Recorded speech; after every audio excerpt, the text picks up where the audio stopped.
अभी एक विवाद आ गया तो उस विवाद पर नहीं जाना चाहता। जब वो हज का सब्सिडी खत्म हुई तो कुंभ मेले का विषय आ गया। कुंभ मेला हम सब जानते हैं। कुंभ मेले का एक एस्पेक्ट आप लोगों ने कभी ध्यान दिया है? कुंभ मेला कितने साल में एक बार पड़ता है? 12 साल में। 12 साल में एक बार क्यों पड़ता है? क्योंकि वो जुपिटर की साइकिल पर आधारित है। बृहस्पति ग्रह हर 12 वर्ष के बाद अपना एक चक्कर पूरा करके उसी राशि में दोबारा आता है, इसलिए कुंभ मेला 12 वर्ष में एक बार पड़ता है। हजारों सालों से चला आ रहा है, ठीक है। तो इसका मतलब हमको पता था ना कि बृहस्पति की साइकिल 12 साल की है। इनको तो अभी 100 साल पहले पता चला कि बृहस्पति की साइकिल 12 साल की है। और उसके बाद हमको समझा दिया जाता है नहीं साहब हम अनसाइंटिफिक थे। अब आप एक और बड़ी मजेदार बात देख लीजिए। सूर्य ग्रहण और चंद्र ग्रहण पड़ता है तो उसका डेट और टाइम कौन तय करता है? सरकार घोषणा करती है ना, टीवी पे आता है, रेडियो पे आता है, अखबार में आता है। किस बेस पे आता है? नासा की फिजिकल ऑब्जर्वेटरी बताती है कि फलां तारीख को इतने बज के इतने मिनट पे सूर्य ग्रहण या चंद्र ग्रहण पड़ेगा, सोलर इक्लिप्स और ल्यूनर इक्लिप्स। मगर ये बताइए 1950 से पहले तो नासा की ऑब्जर्वेटरी नहीं थी। 1920 में जब अल्बर्ट आइंस्टीन ने रिलेटिविटी की थ्योरी दी, उससे पहले रिलेटिव मोशंस ऑफ प्लैनेट नहीं पता था। सॉरी, 1916 में। 1920 में एडविन हबल एक साइंटिस्ट हुए जिन्होंने एक्सपेंडिंग यूनिवर्स की थ्योरी दी, उससे पहले एक्सपेंशन ऑफ यूनिवर्स नहीं पता था। 1900 में मैक्स प्लैंक साइंटिस्ट हुए जिन्होंने लाइट की क्वांटम की थ्योरी दी, फोटॉन्स वाली, उससे पहले प्रोपगेशन ऑफ लाइट ही नहीं पता था। 1897 में जे टॉमसन ने इलेक्ट्रॉन खोजा, उससे पहले आप मानते थे एटम अनडिविजिबल है। और 1633 में आप ये कहते थे, गैलीलियो को फांसी दे रहे थे इस बात के लिए कि उसने कहा सन रिवॉल्व्स राउंड द अर्थ गलत है। तो भैया आप 380 साल चल के जहां पहुंचे हैं, हमारा पंचांग तो युधिष्ठिर के जमाने से एज इट इज चला आ रहा है। क्या मतलब ये लॉजिक नहीं है, ये तो साइंटिफिक प्रूफ। फिर भी हमें समझाया जाता है कि साहब जो हमने सोचा उस सब हम अनसाइंटिफिक थे, हम गलत थे। बड़ी मजेदार बात है। इन ए स्पैन ऑफ लिविंग जनरेशन 50 साल में देखिए ये जो अर्बन नक्सल्स थे उन्होंने हमारे दिमागों में क्या क्या भरा और फैक्ट क्या था। 50 साल पहले जिस जिस चीज का मजाक उड़ाया गया वो चीज आज ठीक उसके उलट हो गई। 50 साल पहले कहते थे अरे यार ये अगर खेती करनी है तो mechanised farming, chemical fertiliser use करो। गाय के गोबर से कोई खेती होती है? आदमी चांद पे पहुंच गया, तुम गाय के गोबर पे पड़े हो। आज नहीं, ऑर्गेनिक फार्मिंग की तरफ। 50 साल पहले क्या कहते थे?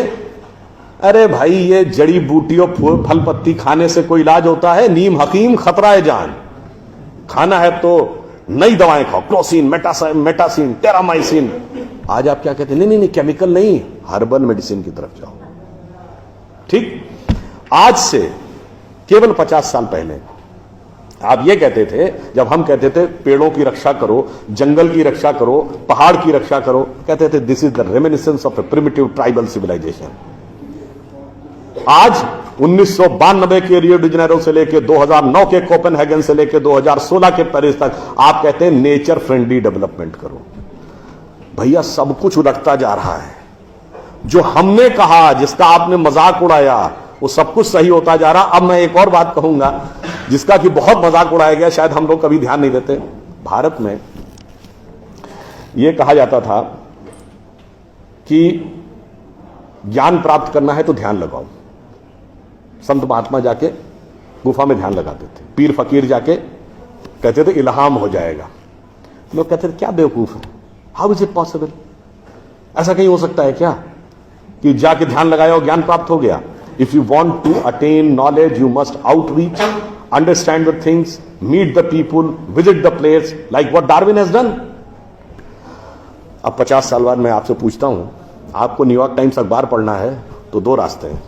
एक, यहां से दिल्ली से न्यूयॉर्क की फ्लाइट पकड़िए, 16 से 22 घंटे लगेंगे डिपेंडिंग अपॉन योर फ्लाइट, और आज का अखबार कल पढ़िए। और दूसरा है कि मोबाइल पे डाउनलोड करिए खट से और पढ़ लीजिए। क्यों? आपके हाथ में डिवाइस है, जिसने डिवाइस बनाई उसने सॉफ्टवेयर भी बनाया है, और जिसने सॉफ्टवेयर बनाया उसने सपोर्टिंग नेटवर्क भी बनाया है।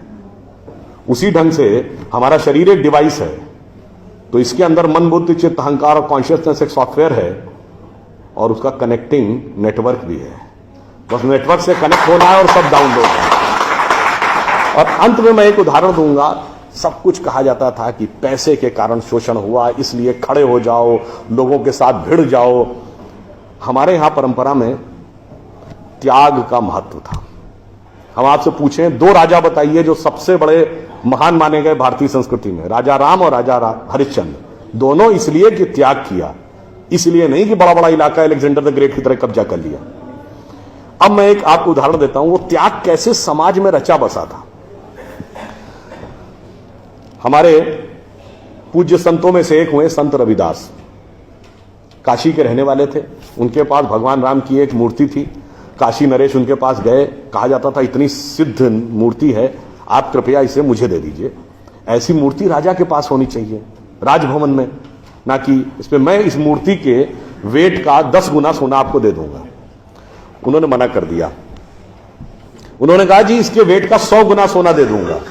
उन्होंने मना कर दिया। तो राजा को थोड़ा क्रोध आ गया। उसने कहा ऐसा है रैदास जी, आज जिस झोपड़ी में रह रहे हैं इसमें जितना सोना आ सकता हो नीचे से ऊपर तक उतना भर लीजिए, उतना मैं आपको देने को तैयार हूं। तो एक बार उनकी पत्नी का मन आया कि भाई ऐसा बढ़िया ऑफर नहीं मिलेगा, अब हमें इस पर विचार कर लेना चाहिए। रैदास ने क्या जवाब दिया? एक मोरो राम नाम धन, एक मोरी आशा, ऊ धन आई है ई चले गई हैं, ना चाहे भगत रैदासा। मना कर दिया। रैदास जी क्या थे? वो जूते बनाते थे, आज की परिभाषा के अनुसार दलित थे। अब आप आइए, संत कबीर जुलाहा थे, आज की परिभाषा के अनुसार ओबीसी। जब उन्होंने, उनके बेटे ने भगवान के भजन के बजाय पैसा कमाना शुरू किया तो कबीर ने क्या कहा? उनके बेटे का नाम था कमाल। उन्होंने कहा बूढ़ा वंश कबीर का, उपजा पूत कमाल, और हरि का भजना छोड़ के घर ले आया माल। यानी उन्होंने उसको डिस्कार्ड किया। आप त्याग में रह के दिखाएंगे। अब आप आइए, मीराबाई राज परिवार की थी आज के हिसाब से, फॉरवर्ड। और उन्होंने क्या कहा? पायो जी मैंने राम रतन धन पायो, और जन्म जन्म की पूंजी पाई बाकी सबे लुटायो। उन्होंने भी पैसे की तरफ नहीं रहा। और अंत में ये सब एक ही कंटेम्परेरी है, तुलसीदास जिन्होंने रामचरितमानस लिखी, वो ब्राह्मण थे, फॉरवर्ड आज के जमाने के हिसाब से। कहा जाता अकबर उनके पास गए। अकबर ने कहा कि आप हमारे दरबार में आकर स्थान ग्रहण करिए, हम आपको 60,000 की मनसबदारी देंगे। उस जमाने में मनसबदारी एक रैंक होती थी।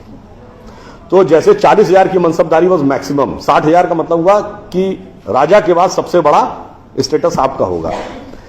तो तुलसी ने क्या जवाब दिया? हम तो सेवक राम के, हियो धरो दरबार, हमारे तो हृदय में भगवान राम का दरबार धरा हुआ है।